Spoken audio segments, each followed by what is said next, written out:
Student welcome back to my channel. मैं हूं श्रवण गोस्वामी। आज के इस वीडियो में मैं आप लोगों को पढ़ाने वाला हूं क्लास 10 बायोलॉजी चैप्टर 4 बायोलॉजी का। ठीक है, पहला चैप्टर कौन सा है? जैव प्रक्रम, दूसरा नियंत्रण एवं समन्वय, तीसरा जीव जनन कैसे करते हैं। इन तीनों को अगर नहीं देखा है तो लिंक इस वीडियो के डिस्क्रिप्शन में है, और 1 से लेकर 11 लेसन तक का नहीं देखा है तो लिंक इस वीडियो के डिस्क्रिप्शन में है।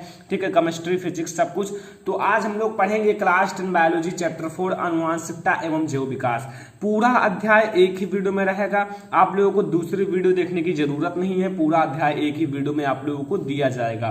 तो वीडियो को लाइक कर दीजिए, शेयर कर दीजिए अपने फ्रेंड्स के साथ। अगर चैनल पर नया हूं तो सब्सक्राइब जरूर कर लेना। देखो यहां पहले हम लोग देखेंगे वंशागति क्या होता है। ठीक है, वंशागत या अनुवांशिकता। ठीक है, देखो अनुवांशिक लक्षणों को, जो अनुवांशिक लक्षण होते हैं को एक पीढ़ी से दूसरे पीढ़ी में जाना ही वंशागति कहलाता है।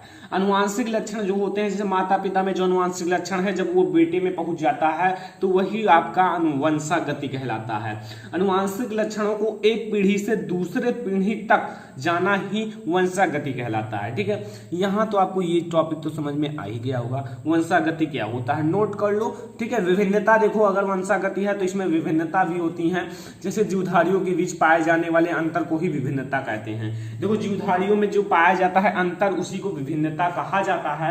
ये तो आपको पता ही होगा, मैंने ऑलरेडी आप लोगों को लैंगिक और अलैंगिक जनन तो पढ़ा ही दिया है। कहाँ वो आपको मिलेगा? चैप्टर नंबर 3 में, जो कि आपका है जीव जनन कैसे करते हैं। ठीक है, अब इसमें मैं आप लोगों को बताऊं कि विभिन्नता जो होती है, जीवधारियों के बीच पाए जाने वाले अंतर ही विभिन्नता होती है। अब ये समझो कि जो विभिन्नता होती है वो क्या होता है, लैंगिक जनन में होता है, ना कि अलैंगिक जनन में।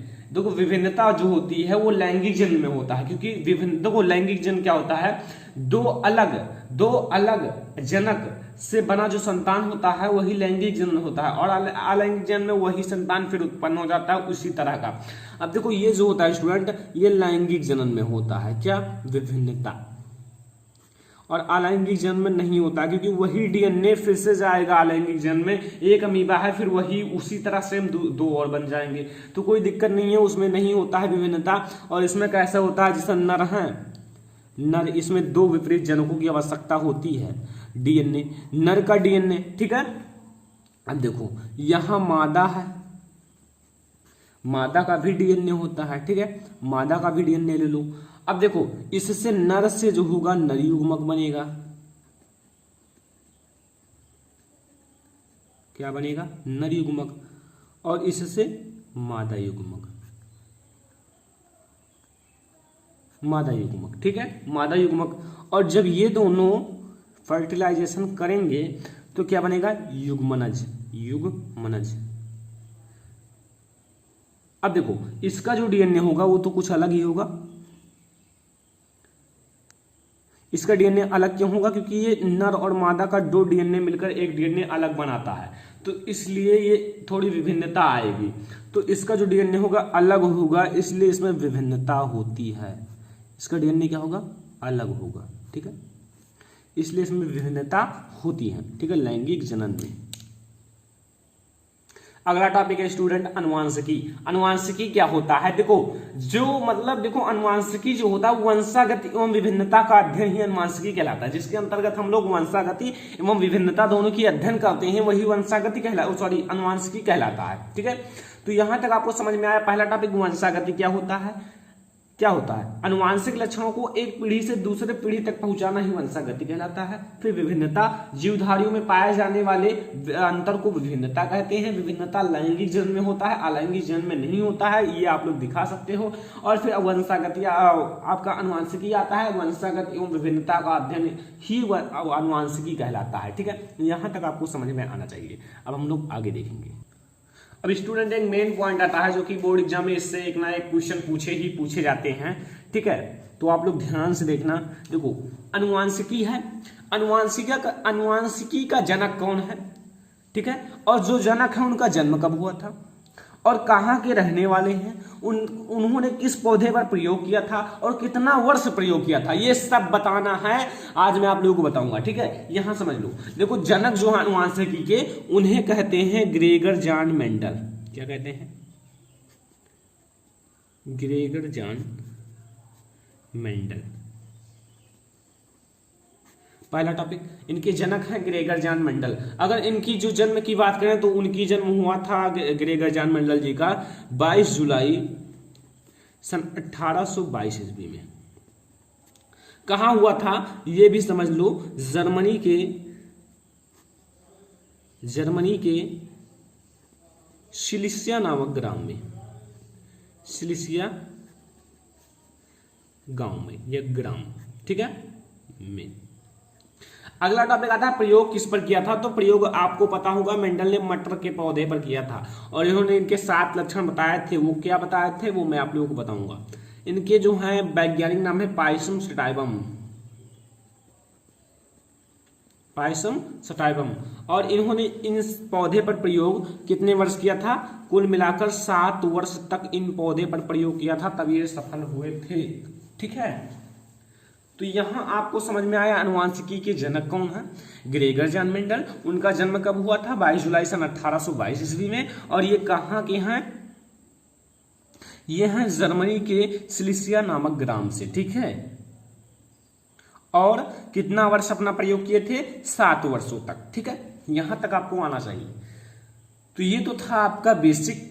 ठीक है, अब एक और आपको समझना पड़ेगा, मेंडल ने मटर के पौधे को क्यों चुना। देखो मेंडल ने मटर के ही पौधे को क्यों चुना, उनको तो भाई टमाटर था, आलू था, कुछ भी चुन सकते थे, क्यों मटर के ही पौधे को चुना, क्योंकि उनके मतलब बहुत ही अच्छे अच्छे लक्षण होते हैं, 7 लक्षण हैं।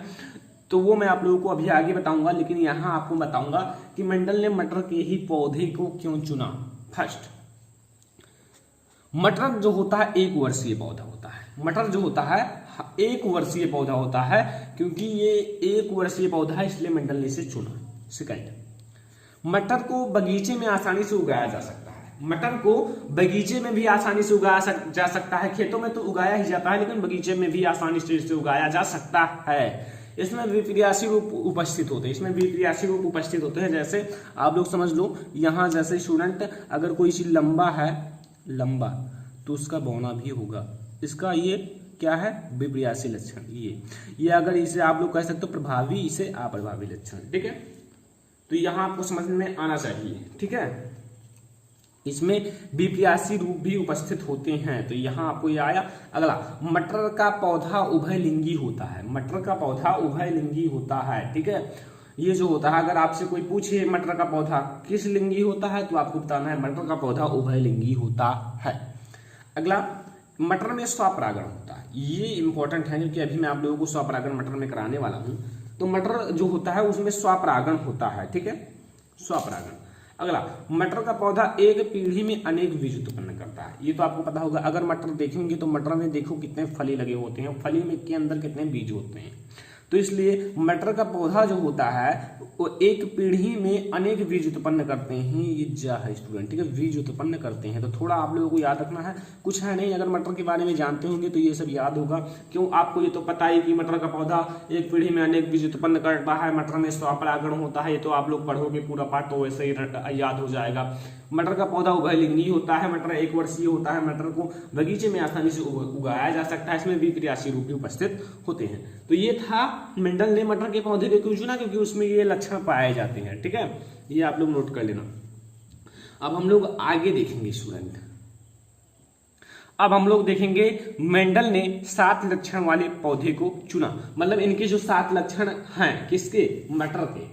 मटर के 7 लक्षण है तो मैंने आप लोगों को बताया, लेकिन लक्षण कौन कौन से हैं वो मैं आप लोगों को बताने वाला हूं। ठीक है, तो ये आप लोगों के लिए इंपॉर्टेंट है, क्योंकि आपके बोर्ड एग्जाम में पूछा जाता है कि लंबा आपका प्रभावी लक्षण है, तो इसका अप्रभावी लक्षण क्या होगा।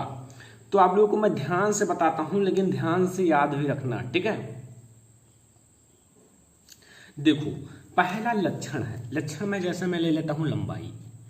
लंबाई इसका एक लक्षण है। ठीक है, लंबाई में जो प्रभावी लक्षण होगा, अभी आप लोगों को समझ में आ जाएगा। प्रभावी लक्षण तो आपको समझ में आएगा ही। प्रभावी लक्षण जो होता है वो लंबा होता है।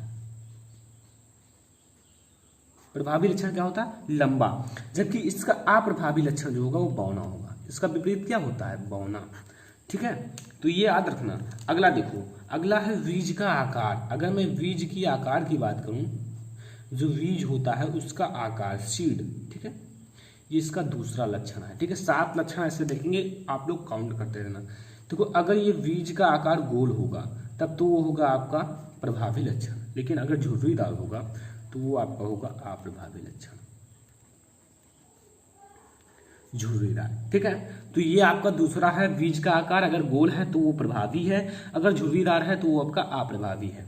बीज का रंग, बीज का रंग जो सीड का कलर होता है वो क्या होता है, देखो अगर आपका प्रभावी होगा, क्या होगा, प्रभावी लक्षण, तो वो आपका पीला होगा।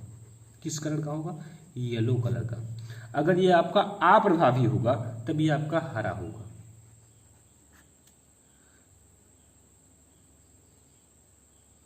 बीज का रंग अगर आपका प्रभावी होगा तो वो पीला होगा, अगर आपका अप्रभावी होगा तो वो हरा होगा। ठीक है, अगला पुष्प का रंग, जो उसमें पुष्प लगे होते हैं। ठीक है, ठीक है, पुष्प का रंग, देखो पुष्प का रंग जो होगा अगर आपका प्रभावी होगा तो वो बैंगनी होगा। किस कलर का होगा, बैंगनी कलर का होगा। अगर प्रभावी होगा तो वो बैंगनी कलर का होगा। ठीक है, और अगर आपका अप्रभावी होगा तो वो सफेद रंग का होगा। इतना याद रखना। ठीक है, सफेद रंग का। अगला पुष्प की स्थिति, पुष्प की स्थिति, जो उसमें पुष्प लगे होते हैं, पुष्प की स्थिति, पुष्प की स्थिति अगर वो अच्छी है, ठीक है, अच्छी है, आपकी बुक में चित्र होगा। ठीक है, अच्छी है तो वो प्रभावी होगा, अगर वो अनतः है तो वो आपका ये अदना है, अदतया। ठीक है, ये बूंदी हटा दो। ठीक है, तो ये आपका अप्रभावी होगा। इतना याद रखना स्टूडेंट। तो यहाँ हो गए 1 2 3 4 5, अभी 2 बाकी हैं। देखो 2 जो है आपका फली का रंग, जो उसमें फली लगे होते हैं। ठीक है, फली का रंग, फली का रंग तो आपको पता ही होगा, जो उसमें मतलब वो जिसे कहते हैं फली, जो ऐसे लगा होता है उसके अंदर बीज होते हैं। ठीक है, तो फली का रंग आप लोग समझ लो, अगर वो हरा है, ग्रीन, तो वो आपका प्रभावी होगा, अगर वो येलो है, पीला, तो वो आपका अप्रभावी लक्षण होगा। ठीक है, अगला फली का आकार, ये आपका लास्ट है, आप लोग काउंट कर सकते हो। फली का आकार, फली की आकार की अगर बात करें, अगर फली का आकार फली हुई है मतलब फूली हुई है, फली हुई है मतलब फली हुई है, तो वो आपका प्रभावी होगा। अगर वो सिकुड़ी हुई है, ठीक है, सिकुड़ी हुई है, तो वो आपका अप्रभावी होगा। तो यहां आपको 7 मैंने लक्षण बताए, आप लोग देख सकते हो। नंबर 1 लंबाई, नंबर 1 लंबाई, लंबाई का जो प्रभावी होगा लंबा, अप्रभावी बौना।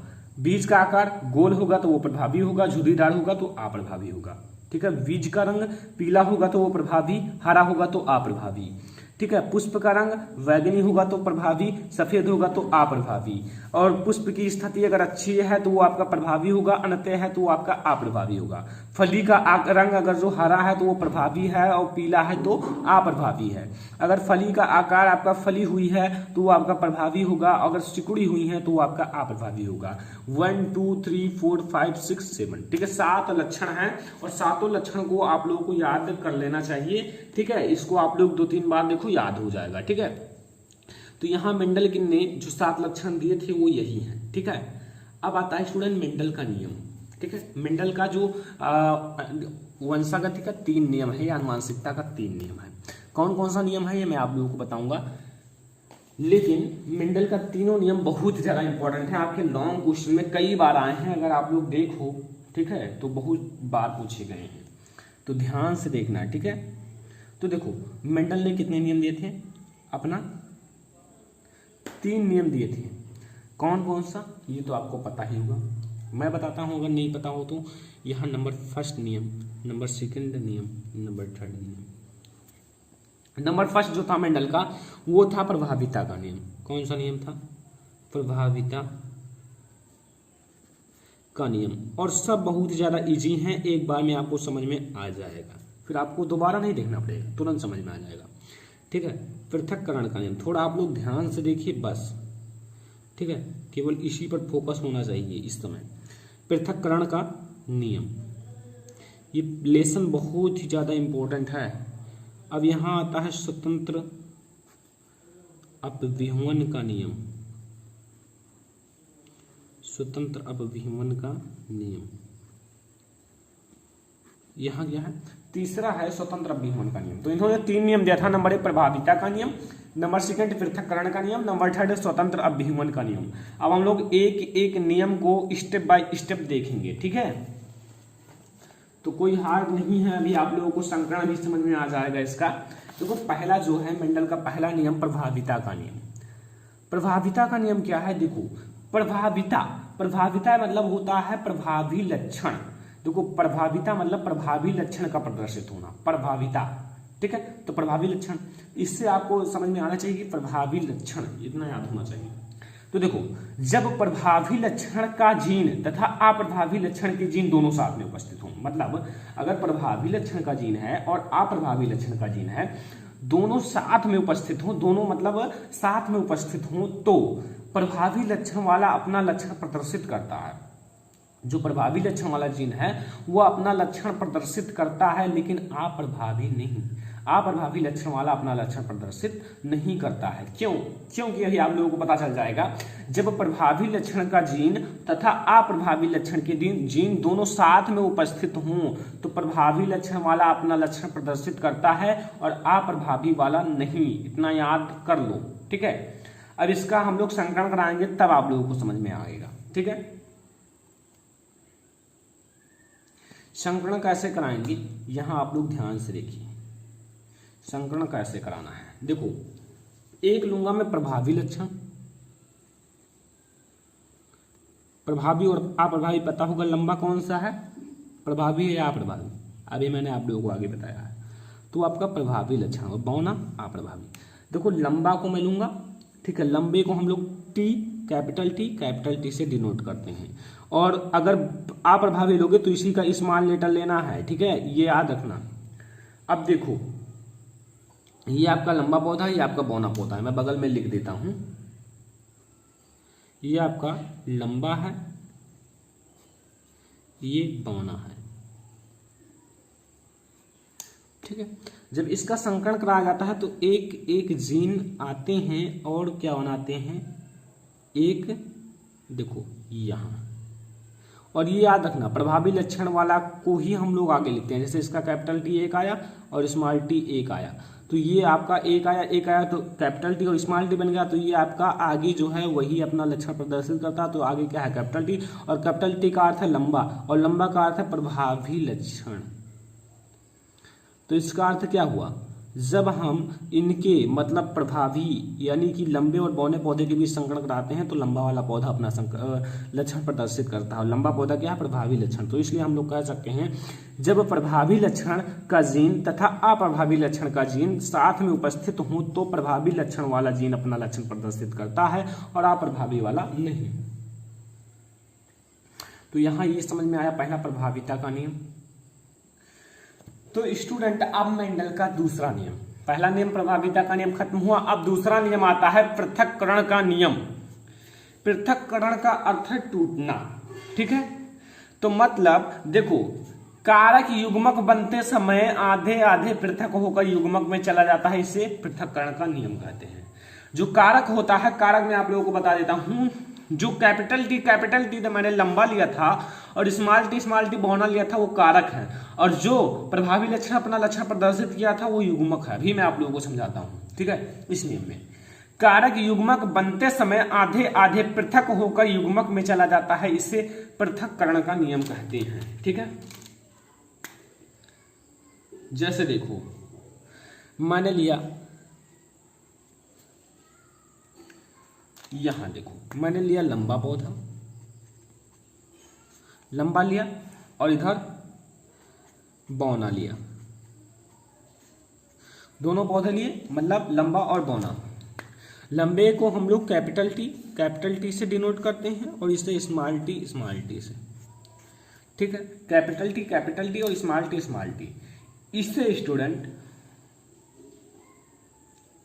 ठीक है। और ये आपका प्रभावी लक्षण है, ये आपका अप्रभावी लक्षण है, इतना याद रखना, ठीक है। और इसे स्टूडेंट, इसी को कहा जाता है कारक। क्या कहा जाता है, कारक। ठीक है। कारक, मेंडल ने इसे कारक कहा था, लेकिन मतलब अब इन्हें जीन कहा जाता है, ठीक है, जीन। अब इनका कहने का अर्थ है ये कारक जो होते हैं युग्मक बनते समय आधे आधे पृथक हो जाते हैं, मतलब ये टी और ये टी, ये सब नियम अभी काम आएंगे आगे, ठीक है। एक संकरण संकरण, द्विव संकरण संकरण, इन सब में, और यहाँ स्मॉल टी और स्मॉल टी बन गए, ठीक है। तो ये देखो ये कारक हैं, ये युग्मक बनते समय, ये युग्मक हैं, तो कारक युग्मक बनते समय देखो आधा आधा पृथक हो गया, सब आधा आधा पृथक हो गए। तो यही करने का कहने का अर्थ है, अगर कारक युग्मक बनते समय आधे आधे पृथक होकर युग्मक में चला जाता है, इसे पृथक्करण का नियम कहते हैं, ठीक है। यहां से आपको पृथक्करण का नियम समझ में आया। अब सबसे इंपॉर्टेंट नियम स्वतंत्र अभिमन का नियम समझेंगे, जो कि आप लोगों को थोड़ा अच्छा लगेगा, ठीक है। देखो स्वतंत्र अभिमन का नियम जो है वो जब दो लक्षण को, इसमें हमें दो लक्षणों को लेना है, कितने लक्षण को, दो लक्षण को लेना है। अब कौन कौन से अभी आप लोगों को पता चल जाएगा, लंबा बौना ही लेना है, लेकिन अभी आप लोगों को पता चल जाएगा, ठीक है। मेंडल का नियम है स्टूडेंट, ये देखो इसे समझ लो। जब दो लक्षणों को लेकर संकरण कराया जाता है, दो लक्षणों को लेकर संकरण कराया जाता है, तो दोनों लक्षणों के जीन स्वतंत्र रूप से युग्मक में चले जाते हैं। तो जो दोनों लक्षण के जीन हैं, दोनों लक्षण के जीन स्वतंत्र रूप से युग्मक में चले जाते हैं और स्वतंत्र रूप से अपना लक्षण प्रदर्शित करते हैं, और स्वतंत्र रूप से अपना लक्षण प्रदर्शित करते हैं। एक लक्षण का जीन दूसरे लक्षण को प्रभावित नहीं करता है। अगर ये कहा जाए कि एक लक्षण का जीन दूसरे लक्षण को प्रभावित करेगा, तो ये बिल्कुल भी नहीं करते हैं, दोनों आसानी से रहते हैं। तो ये जो है एक लक्षण का जीन दूसरे लक्षण को जीन को प्रभावित नहीं करता है, ठीक है। जैसे समझो, मैंने लिया क्या, गोल का, यहां देखो आपको एक तरफ प्रभावी दोनों लेना है, ठीक है। इधर दोनों क्या लेना है, प्रभावी लक्षण। तो ये गोल है, गोल का अप्रभावी क्या होता है, झुर्रीदार, तो इधर आपको झुर्रीदार लेना है, ठीक है, झुर्रीदार। अब इसका समझो, इसका क्या होता है, पीला, मैंने लिया पीला, और पीला का जो झुर्रीदार होता है वो हरा। मैंने आप लोगों को पढ़ाया, उसे याद रखना बहुत ही ज्यादा जरूरी है। गोल को स्टूडेंट क्या करते हैं, कैपिटल आर और L Y Y, capital Y, और इनको हम लोग सबको स्मॉल लिख देंगे, स्मॉल आर स्मॉल वाई, ठीक है, इतना याद रखना, ठीक है। ये आपका प्रभावी है, ये आपका अप्रभावी है। अब दोनों लक्षण के जीन पृथक होंगे, तो दोनों लक्षण के जीन अगर हम लोग करें तो देखो, एक तो लेना है क्या, एक तो लेना है कैपिटल आर, दोनों लक्षण के जीन को लेना है, तो एक तो लेना है कैपिटल आर, फिर क्या लेना है, एक कैपिटल वाई, ठीक है। दोनों लक्षण के जीन एक ही आगे, ठीक है। अब इधर समझो, इधर क्या करना है, इधर भी हमें दोनों लक्षण के जीन लेना पड़ेगा, ले लेते हैं। इधर हम लोग एक स्मॉल आर लेंगे और एक स्मॉल वाई लेंगे। अगर हम इन दोनों के बीच संकरण कराएंगे,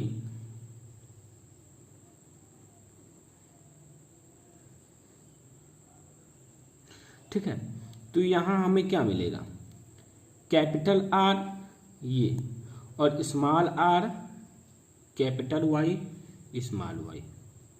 तो यहां अगर देखा जाए तो ये गोल बनेगा, ये, और क्या बनेगा, पीला बनेगा, गोल और पीला, ठीक है स्टूडेंट।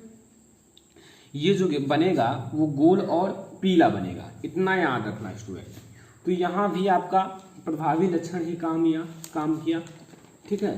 तो यहाँ आपको ये सब समझ में आना चाहिए। इनके मंडल के 3 नियम मैंने आप लोगों को बता दिए, कौन कौन सा, ये तो आपको पता चल गया होगा। नंबर 1 प्रभाविता का नियम, नंबर 2 पृथक्करण का नियम, नंबर 3 स्वतंत्र अभिमन का नियम, ठीक है। तो ये तीनों आपको याद रखना बहुत ही ज्यादा जरूरी है। ये सब लॉन्ग क्वेश्चन में आते हैं, इसलिए मैं आप लोगों को इन तीनों को बता दिया, ताकि आप लोगों को समझ में आना चाहिए। और अगर आप लोगों को समझ में आ जाएगा तो बहुत ही अच्छा है, ये सबसे इंपॉर्टेंट है। और इसके बाद भी अभी लिंग निर्धारण भी देखेंगे, ठीक है। बहुत सारे टॉपिक हैं, लेकिन ध्यान से देखते रहिए। अब हम लोग स्टूडेंट मेंडल का प्रयोग देखेंगे। मेंडल ने 2 प्रयोग किए थे, ये याद रखना। मेंडल ने कितने प्रयोग किए थे? 2 प्रयोग। अब कौन कौन सा किया था? नंबर 1 यहां मैंने लिख दिया है। क्या? देखो, मेंडल ने पहले एक संकर संकरण का प्रयोग किया, फिर द्विसंकर संकरण का प्रयोग किया। एक संकर संकरण बहुत ज्यादा इजी है, लेकिन द्विसंकर संकरण आप लोगों को हार्ड जरूर लगेगा। तो आप लोगों को द्विसंकर संकरण समझना बहुत ही ज्यादा जरूरी है, क्योंकि वो इंपॉर्टेंट है बोर्ड एग्जाम के लिए। ठीक है, तो ध्यान से देखिए मेंडल का प्रयोग। मेंडल ने पहले एक संकर संकरण का प्रयोग किया, फिर द्विसंकर संकरण का प्रयोग किया था। ठीक है, अब पहले हम लोग समझेंगे एक संकर संकरण। एक संकर संकरण में क्या है, पहले मैं आप लोगों को उसका मतलब थ्योरी समझा देता हूं, मतलब जो लिखने का टाइप है, फिर मैं आप लोगों को उसका संकरण समझाऊंगा, तो आप लोगों को बिल्कुल आ ही जाएगा, कोई रोक नहीं पाएगा। ठीक है,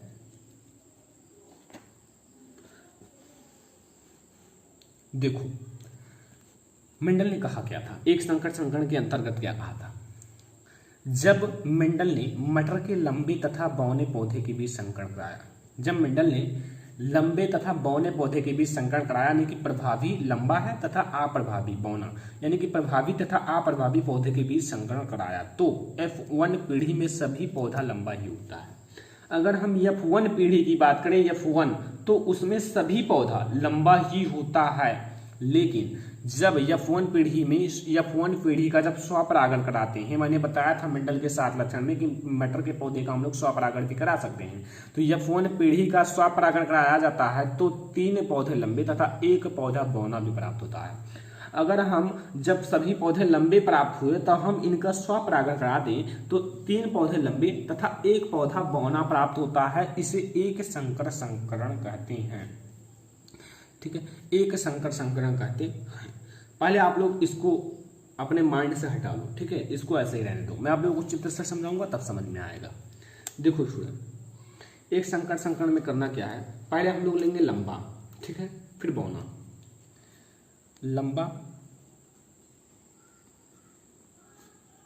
लंबा लिया और इधर बौना लिया।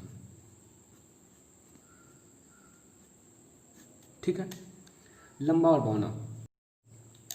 लंबा का क्या होता है, कैपिटल टी, लंबा, कैपिटल टी, कैपिटल टी, ये प्रभावी लक्षण है, और ये अप्रभावी यानी कि स्मॉल टी और स्मॉल टी। ठीक है, ये प्रभावी लक्षण है, ये अप्रभावी लक्षण है। अब इन सब में हम लोग करेंगे अर्धसूत्र विभाजन, और ये हमारा F1 पीढ़ी है। कौन सा पीढ़ी है?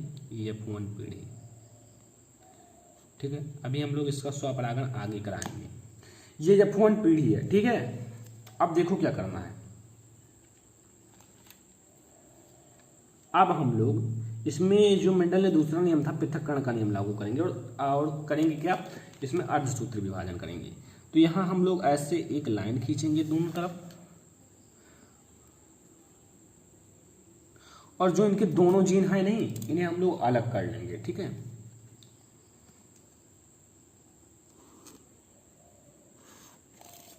इनके दोनों जीनों को हम लोग अलग कर लेंगे। यहाँ कैपिटल टी अलग और यहाँ भी कैपिटल टी अलग,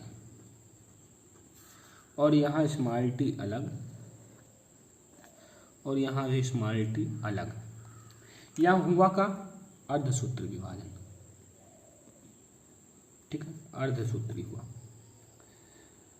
अब ये तो आपको पता है कि ये प्रभावी लक्षण है, ये अप्रभावी लक्षण है। अब F1 पीढ़ी में कैसे सभी पौधे लंबे ही प्राप्त हुए, ये आप लोगों को समझना चाहिए।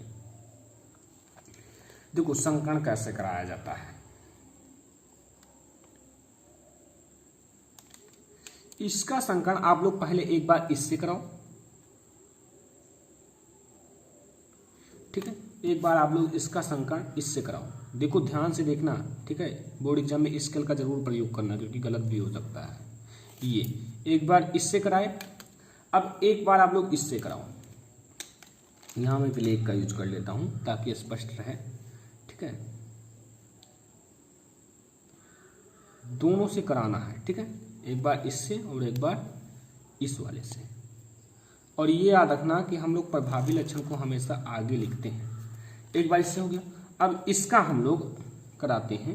देखो यहां मैं लिख लेता हूं, एक बार कैपिटल टी है और एक बार स्मॉल टी, क्योंकि इस कैपिटल टी और यहाँ भी एक बार कैपिटल टी है, एक बार स्मॉल टी, क्योंकि मैंने इसका इससे कराया, इसका इससे, और प्रभावी लक्षण को आगे लिखा जाता है। अब देखो स्टूडेंट, अब इसका संकरण इस चीज का हम लोग इससे कराते हैं, इस वाले से। तो जब इसका इससे कराएंगे तो यहां भी कैपिटल टी और स्मॉल टी मिलेगा। कैपिटल टी स्मॉल टी क्यों मिलेगा? क्योंकि कैपिटल टी आगे रहेगा और स्मॉल टी पीछे रहेगा।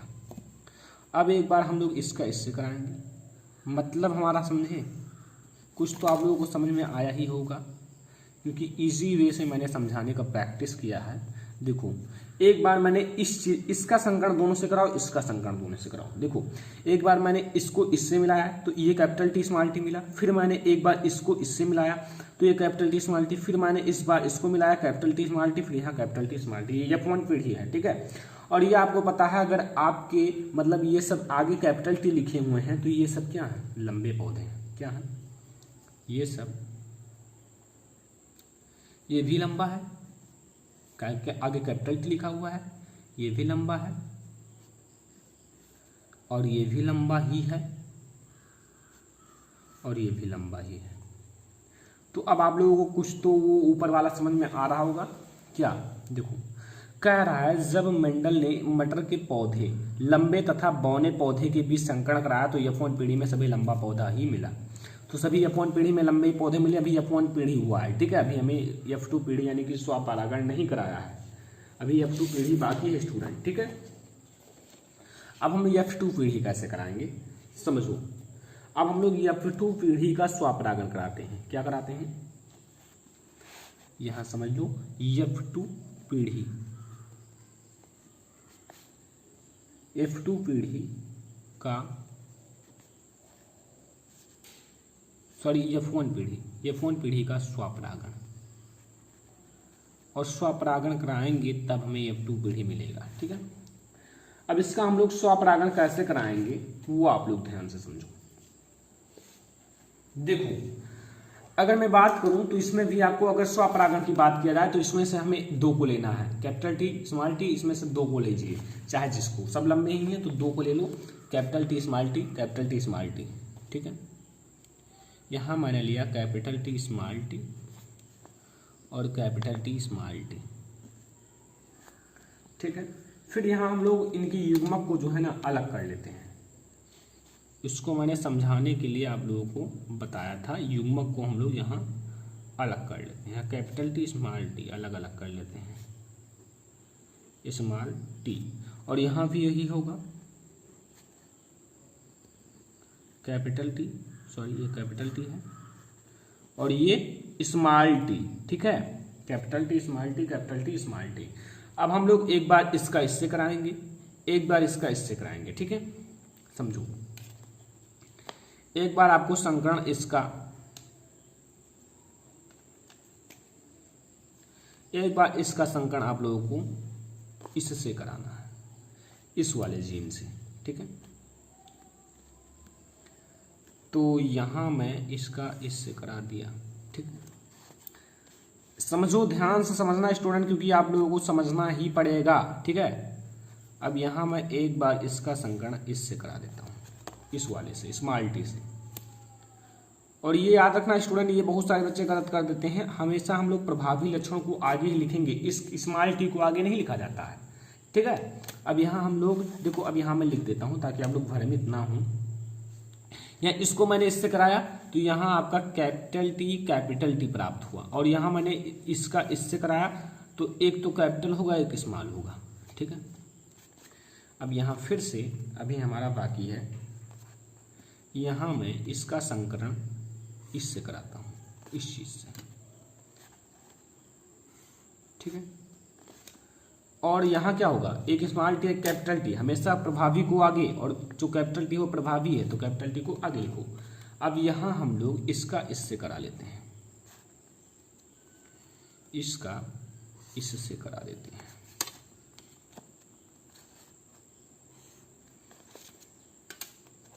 तो यहाँ आपका स्मॉल टी मिलेगा। समझ में आया। एक बार मैंने इस चीज का संकरण इस कैपिटल टी का कैपिटल टी से कराया तो कैपिटल टी, इस कैपिटल टी का संकरण स्मॉल टी से कराया तो कैपिटल टी स्मॉल टी, फिर इस टी का स्मॉल टी का संकरण कैपिटल टी से कराया तो कैपिटल टी स्मॉल टी, और कैपिटल टी को हमेशा आगे लिखा जाता है, फिर स्मॉल टी का स्मॉल टी से कराया तो स्मॉल टी। अब हमें मिला क्या, मिला स्टूडेंट क्या, देखो नंबर 1 ये आपका शुद्ध लंबा है, अगर दोनों कैपिटल हों तो वो आपका शुद्ध लंबा होगा, ठीक है, दोनों। और ये आपका जो है ये लंबा पौधा है, ये आपका लंबा है, ये भी आपका लंबा ही पौधा है। और ये इसकी बात करें तो आपका शुद्ध बौना है, या फिर आप लोग बौना कहिए क्योंकि इसमें शुद्ध उद्ध नहीं होता है, बौना होगा सीधा, ठीक है, बौना पौधा है। अब यहां तक आपको समझ में आया।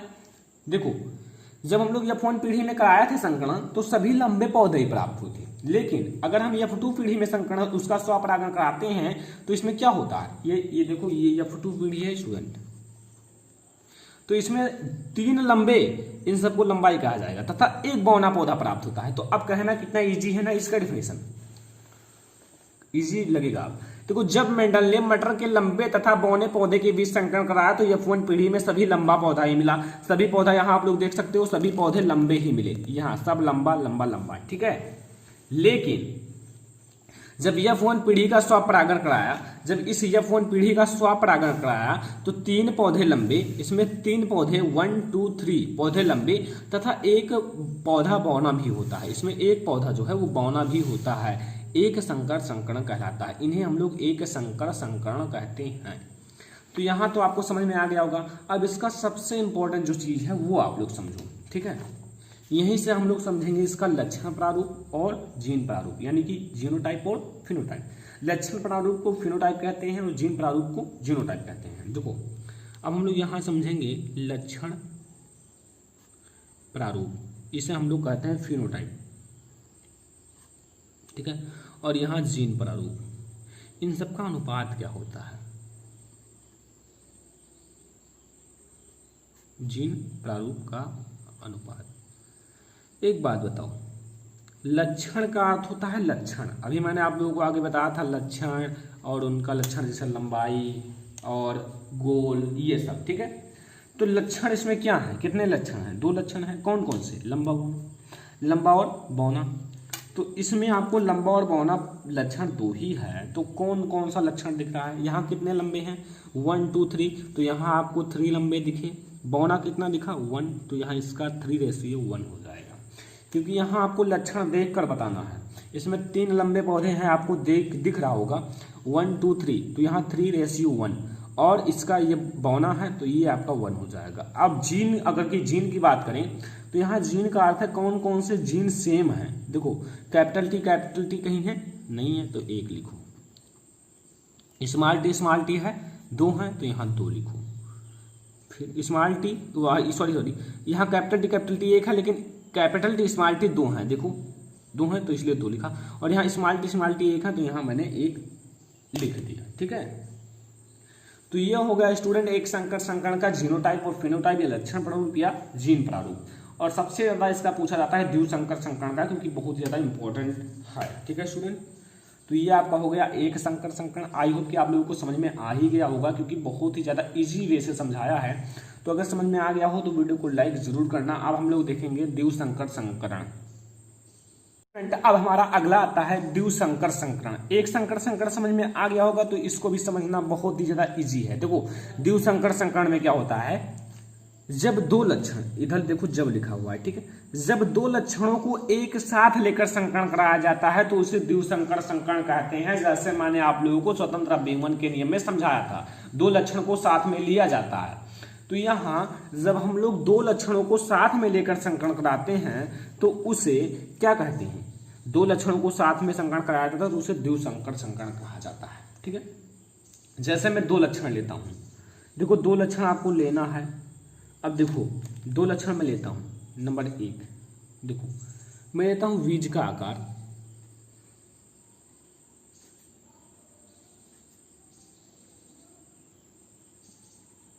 बीज का आकार। नंबर 2 बीज का रंग, जो सीड होता है उसका रंग। इनका आकार देखो, इसका प्रभावी जो होगा वो क्या होगा, गोल होगा। क्या होगा? गोल होगा इस टाइप से, ठीक है।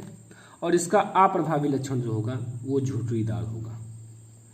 झुर्रीदार का अर्थ गोल नहीं होगा, कुछ दूसरे टाइप से होगा। कैसे? इस टाइप से, इस टाइप से, ठीक है। यहाँ अगला देखो, इसका जो रंग होगा वो प्रभावी लक्षण का होगा तो वो पीला होगा, अगर प्रभावी का तो है तो, और अगर आपका अप्रभावी है तो वो हरा होगा। यहाँ मैंने दो लक्षण लिए, नंबर 1 बीज का आकार, नंबर 2 बीज का रंग। अब इन दोनों लक्षणों को अगर लेकर संकरण कराया जाता है तो उसे द्विसंकरण संकरण कहते हैं, ठीक है।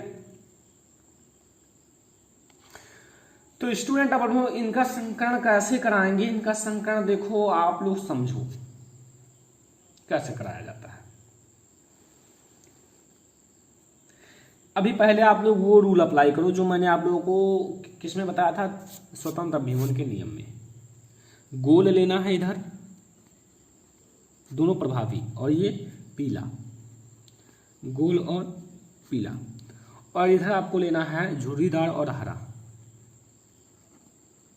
झुर्रीदार और हरा, इनके बीच में संकरण कराओ, ठीक है।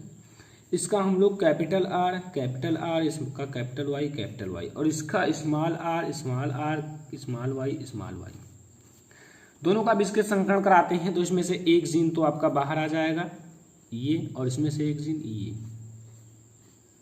ठीक है, और इसमें से भी एक जीन आ जाएगा ये, ठीक है।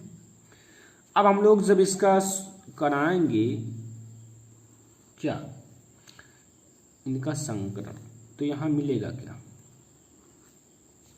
यहां एक तो मिलेगा इस कैपिटल आर, एक स्मॉल आर, एक कैपिटल वाई, एक स्मॉल वाई, ठीक है। यहां मिला हमें क्या, गोल और पीला, गोल और पीला, ठीक है, गोल और पीला। अब हम इनका अगर स्वपरागण कराएं, क्या कराएं,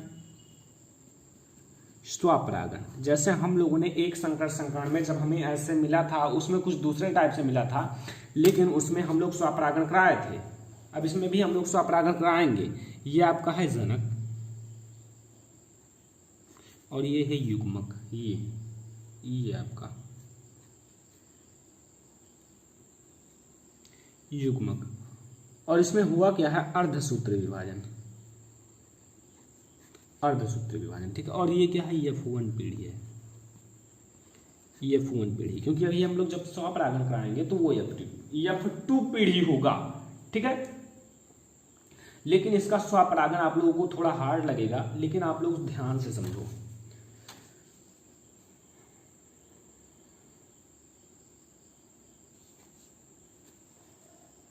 देखो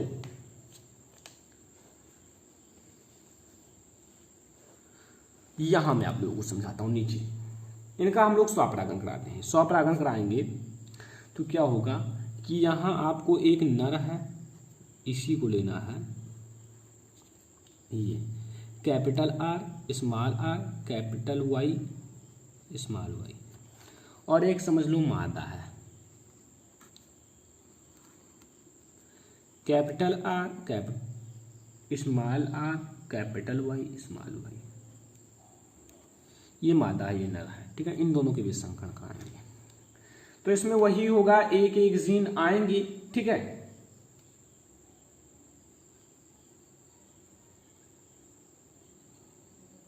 अब जब हम लोग इसका कराएंगे तो यहां आपको 4 मिलेंगे, ठीक है, जीन अलग अलग, यहां फर्स्ट सेकेंड और यहाँ फर्स्ट सेकेंड, यहाँ फर्स्ट सेकेंड,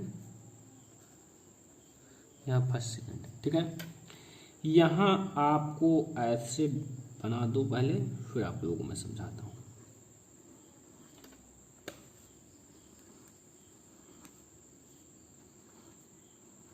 देखो एक बार हम लोग लेंगे कैपिटल आर और स्मॉल कैपिटल वाई, एक बार लेंगे कैपिटल आर और स्मॉल वाई, ठीक है।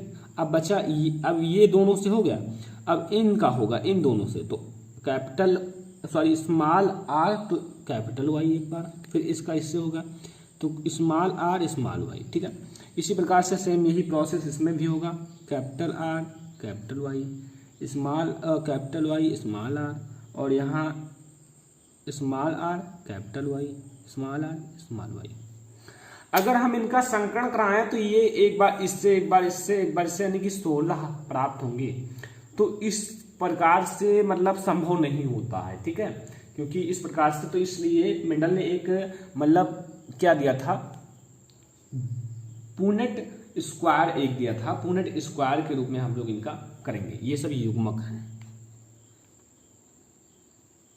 और ये आपका F2 पीढ़ी है, ठीक है। अभी आप लोगों को मैं बताता हूँ कैसे इसका कराना है।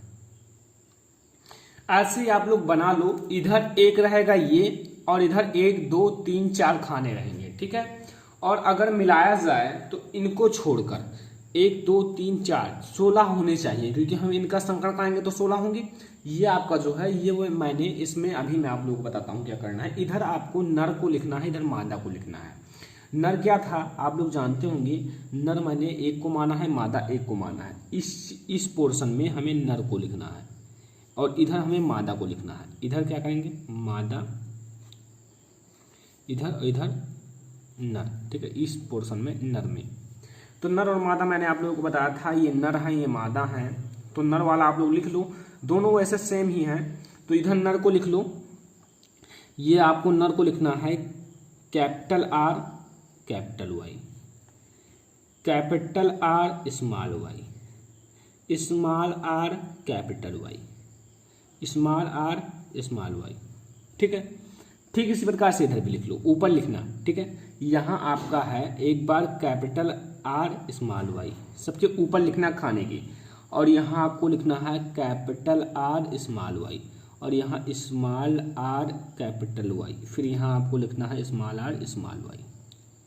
अब एक बार इसका इससे संकलन कराओ, इसका इससे कराओ, इसका इससे, इसका इससे, कैसे अभी आप लोग समझोगे। इसका मैंने इससे कराया तो आर आर 2 हो गए और कैपिटल वाई 2 4 हो गए, ठीक है। ये एक बार आर आर, और अब एक बार इसका इससे कराओ तो यहाँ आप लोग कैपिटल आर, ठीक है, और स्मॉल, देखो पहले कैपिटल वाई अब स्मॉल वाई, ठीक है। अब एक बार इसका इससे कराओ तो ये होगा capital R small R capital Y, ये दोनों कैपिटल आर हैं और सॉरी कैपिटल वाई हैं। अब इसका इससे कराना है, ठीक है। तो यहाँ आपका हो जाएगा कैपिटल आर, ठीक है, और फिर आपका स्मॉल आर और कैपिटल आपका ये भी है, ठीक है। ये आपका स्मॉल है, ये याद रखना, ठीक है, स्मॉल। तो यहाँ कैपिटल वाई स्मॉल वाई।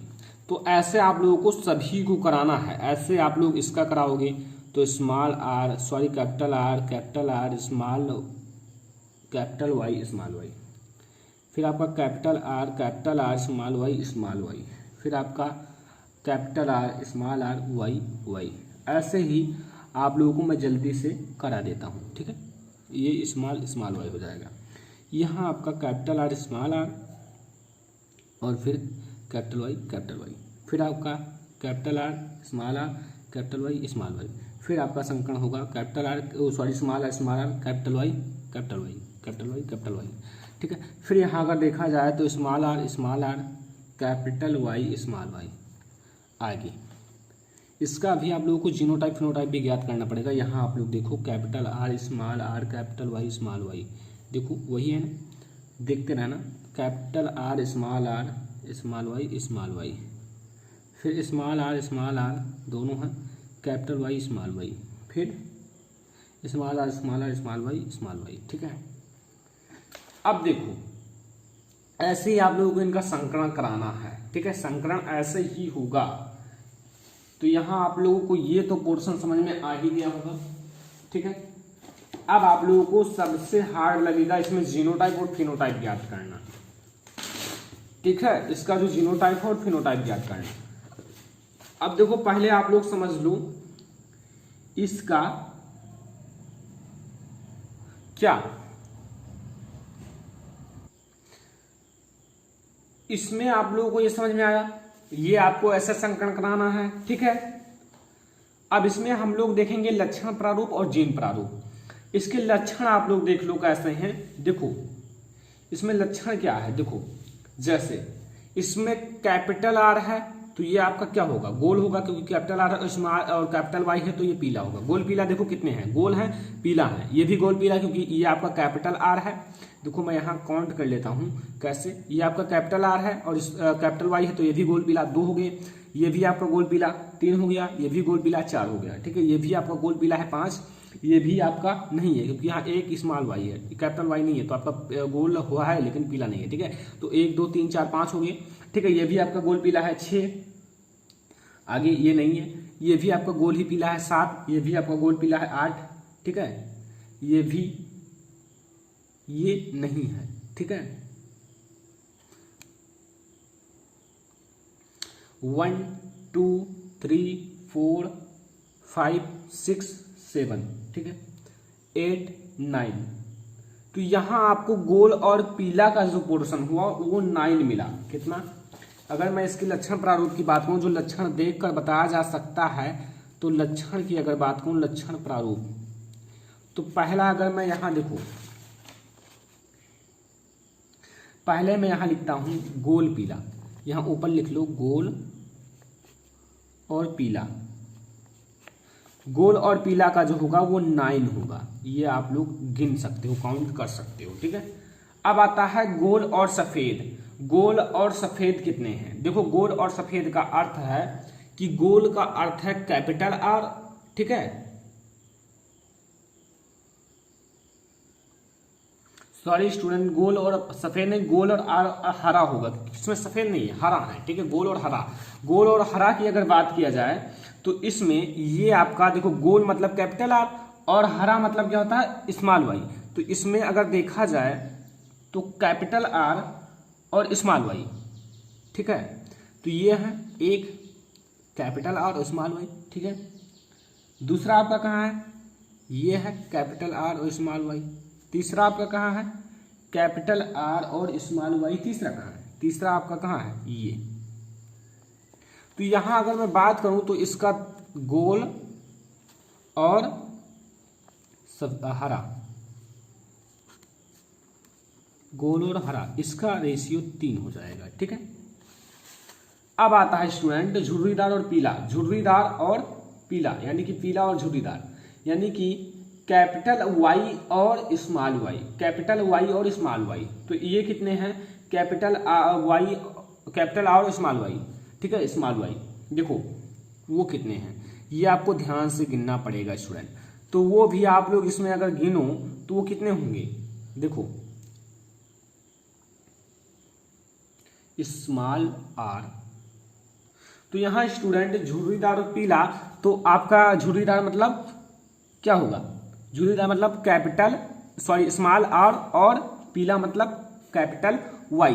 तो 1 है, ठीक है, 2 हैं, 3 हैं, तो 3 होंगे। इसका भी आपका रेशियो 3 ही होगा, मतलब झुर्रीदार और पीला, झुर्रीदार और पीला, इसका भी 3 ही होगा, यानी कि 9:3:3।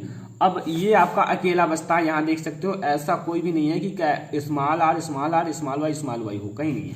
तो ये आपका ये क्या है, ये आपका झुर्रीदार और क्या है, दोनों अप्रभावी है, मतलब हरा।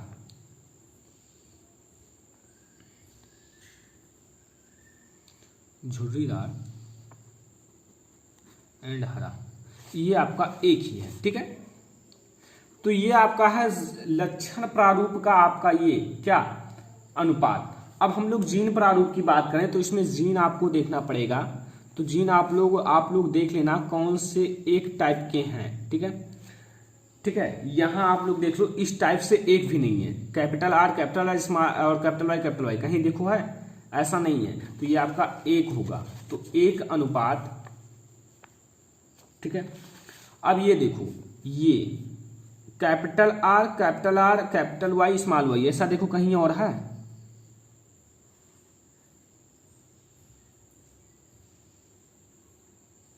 ये है 2, तो ये आपका 1:2 होगा। फिर इसका देखें, capital R small R capital Y 1 है, और भी देख लो स्टूडेंट, मिल जाएंगे तो हो जाएगा ये 2, यानी कि ये भी आपका 1:2 2:2। ठीक है, तो स्टूडेंट जो इसका जीनोटाइप होगा वो 1:2:2:1, ये आपका कितना है 4:2:1:2:1, यानी कि 1:2:1:1:4:2:1:2:1, 1 2 3 4 5 6 7 8 9। तो ये आपका होता है लक्षण प्रारूप और जीन प्रारूप। ये आपका थोड़ा लंबा प्रोसेस है, तो आई होप कि आप लोगों को ये भी समझ में आ गया होगा। अगर समझ में आ गया हो तो बहुत ही अच्छा है। ठीक है, अब हम लोग अगला टॉपिक देखेंगे। अगला हमारा टॉपिक है लिंग निर्धारण। लिंग का निर्धारण कैसे होता है कि मतलब जो पल रहा संतान जो है वो नर होगा या मादा होगा। ठीक है, लिंग निर्धारण ये आप लोगों के लिए इंपॉर्टेंट टॉपिक है। ठीक है, तो आप लोग ध्यान से देखना। और इसके बाद एक टॉपिक है जो कि बहुत ही ज्यादा इंपॉर्टेंट है, तो ध्यान से देखते रहिए। देखो लिंग निर्धारण कैसे होता है। मनुष्य में अगर आपका चाहे मतलब नर हो या मादा हो, दोनों में 46 गुणसूत्र होते हैं। 46 गुणसूत्र होते हैं। अगर देखा जाए तो 44 दैहिक या कायिक गुणसूत्र होते हैं। ये चाहे नर हो या मादा हो, दोनों में समान होता है। जैसा उनमें होगा वैसा ही इसमें होगा। तो ये जो होते हैं 44 गुणसूत्र बिल्कुल समान होते हैं, चाहे नर हो, चाहे मेल हो या फीमेल हो। लेकिन ये जो 2 गुणसूत्र होते हैं नर और मादा में अलग अलग होते हैं, जिन्हें लिंग गुणसूत्र कहा जाता है। ये जो होते हैं नर और मादा में अलग अलग होते हैं। अगर बात करें नर में तो यह होता है X और Y। अगर बात करें मादा में तो इसमें होता है XX।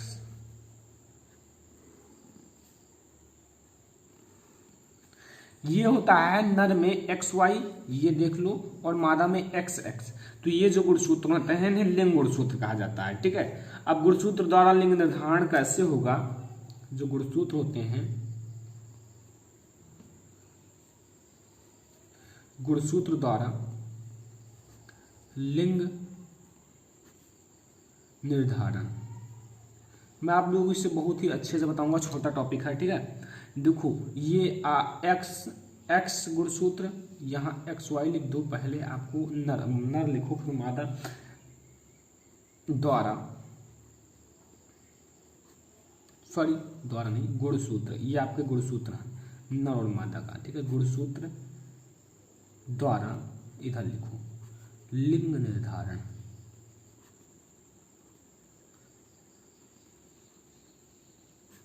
लिंग निर्धारण। और ये एक बात याद रखना कि ये जो होते हैं मनुष्यों, इस प्रकार से जो लिंग निर्धारण होता है वो मनुष्यों तथा ड्रोसोफिला मक्खी में होता है। 2 चीजों में इस प्रकार से होता है जिस प्रकार से मैं बता रहा हूं। अगर इस मक्खी में पूछा जाए तो इसी प्रकार से ही लिंग निर्धारण होता है। ठीक है, यहां मैं लेता हूं पहले मादा और इधर लेता हूं नर। मादा का गुणसूत्र क्या होता है XX, लिंग गुणसूत्र, और ये XY। ठीक है, ये है जनक। क्या है जनक। इसमें लिंग निर्धारण कैसे होगा। पहले लगाओ पृथक्करण का नियम, इन सबको अलग अलग कर लो। XX को जो सब युग्मक हैं XX, इन्हें भी अलग ही कर लो XY। अब जिस प्रकार से एक संकरण में कराया था ठीक वही प्रोसेस करना है। इनका संकरण इनसे कराओ तो ये क्या हो जाएगा X और X, और इनका संकरण इनसे कराओ तो ये हो जाएगा X और Y, इनका संकरण इनसे कराओ। ठीक वही है, कोई दिक्कत नहीं है X X। अब इनका संकरण जो है ना स्टूडेंट इनसे करा दो तो ये हो जाएगा XY। XX क्या कहते हैं, उन्हें मादा कहते हैं। मादा, इन्हें नर, इन्हें मादा, इन्हें नर। इसका अर्थ है कि हम लोग ये नहीं पता लगा सकते कि होने वाला संतान नर होगा या मादा, क्योंकि 50% जो होता है ना नर का चांस होता है और 85% मादा का भी चांस होता है। ना कोई ज़्यादा चांस होता है ना कोई कम। ठीक है, तो लिंग निर्धारण ऐसे होता है 50% नर का भी चांस होता है और 50% मादा का भी चांस होता है। तो ये होता है लिंग निर्धारण का प्रोसेस। आई होप कि आप लोगों को लिंग निर्धारण समझ में आ ही गया होगा, क्योंकि बहुत ही इजी टॉपिक है। तो आप लोग अगला टॉपिक देखेंगे। अगला टॉपिक है स्टूडेंट्स समरूप अंग और समजात अंग। ये दोनों अंग बहुत ही ज्यादा इंपॉर्टेंट है, कई बार बोर्ड एग्जाम में आए हैं, इसलिए मैं आप लोगों को बता रहा हूं। ठीक है, देखो समरूप अंग और समजात अंग। समरूप वे अंग जो समान कार्य करते हैं, वे अंग जो समान कार्य करते हैं, मतलब कार्य तो समान करते हैं लेकिन दिखने में भी समान लगते हैं, मतलब देखने में भी वो समान लगते हैं, तथा संरचना भिन्न होती है, समरूप अंग कहलाते हैं। मतलब उनकी संरचना भिन्न होती है, इसलिए समरूप अंग कहलाते हैं। वे अंग जो समान कार्य करते हैं, मतलब इनका अंग जो होता है वो समान कार्य करता है तथा दिखने में भी मतलब समानता होती है, और उपपत्ति तथा संरचना में भिन्न होते हैं, इन्हें हम लोग समरूप अंग कहते हैं। अगर एग्जाम्पल की बात करें, एग्जाम्पल की बात कर लेते हैं। कीट के पंख तथा चमगादड़ के पंख। देखो कीट के पंख भी उड़ने के लिए अपना पंख यूज करते हैं, चमगादड़ के पंख भी अपना चमगादड़ के पंख भी उड़ने के लिए यूज करते हैं। तो इनका कार्य तो समान है और इनकी मतलब दिखने में भी समान लगते हैं, लेकिन उत्पत्ति के आधार पर इनकी संरचना भिन्न होती है। ठीक है, दूसरा बात कर लेते हैं मटर का पौधा। ये दोनों लगभग समान होते हैं, तथा चना का पौधा, ये दोनों लगभग समान दिखते हैं। ठीक है, लेकिन उत्पत्ति के आधार पर इनका संरचना भिन्न होता है। दो एग्जाम्पल। अगला समजात अंग। समजात अंग उपपत्ति तथा संरचना में समान होते हैं तथा कार्य में भिन्न हो सकते हैं, समजात अंग कहलाते हैं। एग्जाम्पल फर्स्ट, पंछी का पंख तथा घोड़े का अग्रपाद। पंछी का पंख तथा घोड़े का अग्रपाद। दूसरा लिख लो मेढक का अग्रपाद, जो मेढक होता है मेढक का अग्रपाद तथा पक्षी का पंख। तो स्टूडेंट ये था समजात तथा समरूप अंग, ये दोनों टॉपिक बहुत ही ज़्यादा इंपॉर्टेंट हैं। तो ये था आज का हमारा अनुवांशिकता एवं जीव विकास पूरा अध्याय। एक वीडियो में बहुत ही इजी था ये लेसन, और इससे बाहर और कुछ नहीं आएंगे, ये मेरी 100% गारंटी है, क्योंकि यही आते हैं जो मैंने पढ़ाया, इतने में से ही आएंगे इस लेसन में से। तो स्टूडेंट ये था आज का बहुत ही महत्वपूर्ण वीडियो। अगर वीडियो पसंद आए वीडियो को लाइक करने के बाद शेयर कर देना। लाइक करिए आप लोग 5000 लाइक तक पहुंचाइए, और वीडियो को शेयर अपने सभी फ्रेंड्स के साथ कर दो। अगर चैनल पर नया तो सब्सक्राइब जरूर कर लेना। अगर आपकी कोई भी क्वेरीज है तो आप लोग कमेंट करो, उस पर वीडियो जरूर बनाया जाएगा। तो स्टूडेंट ये था बहुत बहुत बहुत महत्वपूर्ण लेसन, और इससे पहले का अगर आप लोग लेसन नहीं देखे हो तो उन सब का लिंक इस वीडियो के डिस्क्रिप्शन में है, देख सकते हो और स्टडी कर सकते हो। तो स्टूडेंट अगर वीडियो पसंद आए वीडियो को लाइक कर दीजिए, शेयर कर दीजिए अपने दोस्तों के साथ। अगर चैनल पर नया हो तो सब्सक्राइब जरूर कर लेना, क्योंकि अगर सब्सक्राइब नहीं करोगे तो मैं आप लोगों को ऐसे ही पढ़ा दूंगा, आप जान नहीं पाओगे। अभी तो पूरा इंपॉर्टेंट क्वेश्चन की सीरीज ही बाकी है। तो स्टूडेंट फिलहाल इस वीडियो में इतना ही, तब तक के लिए धन्यवाद।